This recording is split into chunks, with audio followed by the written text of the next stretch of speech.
കുഞ്ഞുങ്ങളെ ചോദ്യം ഇതാണ്: എയുടെ ഇരട്ടി കാര്യക്ഷമത ബിക്കുണ്ട്, ബിയുടെ ഇരട്ടി കാര്യക്ഷമത സിക്കുണ്ട്. അവർ 3 പേരും ഒരുമിച്ചൊരു ജോലി 8 ദിവസം കൊണ്ട് തീർത്തെങ്കിൽ സി ഒറ്റയ്ക്ക് അതേ ജോലി എത്ര ദിവസം കൊണ്ട് തീർക്കുമെന്ന്. അപ്പോൾ ഒന്ന് ശ്രദ്ധിക്കാം, ഇവരുടെ കാര്യക്ഷമതയെ നമുക്കൊന്ന് കൺസിഡർ ചെയ്യാം.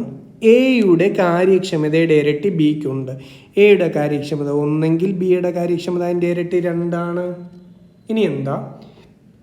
ബിയുടെ ഇരട്ടി കാര്യക്ഷമത സിക്കുണ്ട്. ബിയുടെ കാര്യക്ഷമത 2 എടുത്തു, അപ്പോൾ 2ൻ്റെ ഇരട്ടി 4 സിയുടെ കാര്യക്ഷമത എന്ന് മനസ്സിലായി. ക്ലിയർ ആണോ? അങ്ങനെങ്കിൽ എയുടെയും ബിയുടെയും സിയുടെയും കൂടെ ടോട്ടൽ കാര്യക്ഷമത, ടോട്ടൽ എഫിഷ്യൻസി എത്ര എന്ന് ചോദിച്ചാൽ 4ഉം 2ഉം 6ഉം 1ഉം 7. ഇത്രയും ആദ്യം തന്നെ നമുക്ക് പറയാവുന്നതേ ഉള്ളൂ. ഇനിയും പറയുന്നുണ്ട്, ഇവർ 3 പേരും കൂടെ, എയും ബിയും സിയും കൂടെ 8 ദിവസം കൊണ്ടാണ് ഒരു ജോലി തീർത്തത്. അങ്ങനെങ്കിൽ ടോട്ടൽ വർക്ക് കാണാൻ ആ 8 ദിവസത്തിനെ, കാര്യക്ഷമത 7 ആണല്ലോ, 7 കൊണ്ട് അങ്ങ് ഗുണിച്ചാൽ മതി. ഇവർ ചെയ്ത ടോട്ടൽ വർക്ക് എത്രയാണെന്ന് ചോദിച്ചാൽ 8 × 7 56. നമുക്ക് എന്താ അറിയണ്ടേ?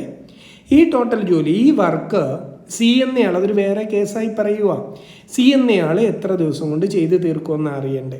നമുക്കറിയാം സിയുടെ കാര്യക്ഷമത എത്രയാ? സിയുടെ കാര്യക്ഷമത 4 എന്ന് നമ്മൾ അസ്യൂം ചെയ്തിട്ടുണ്ട്.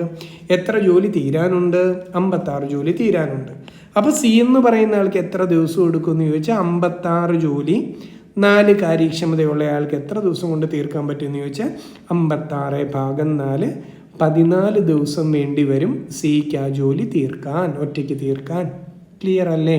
എളുപ്പമുള്ളൊരു ചോദ്യമാണ്. Okay, thank you.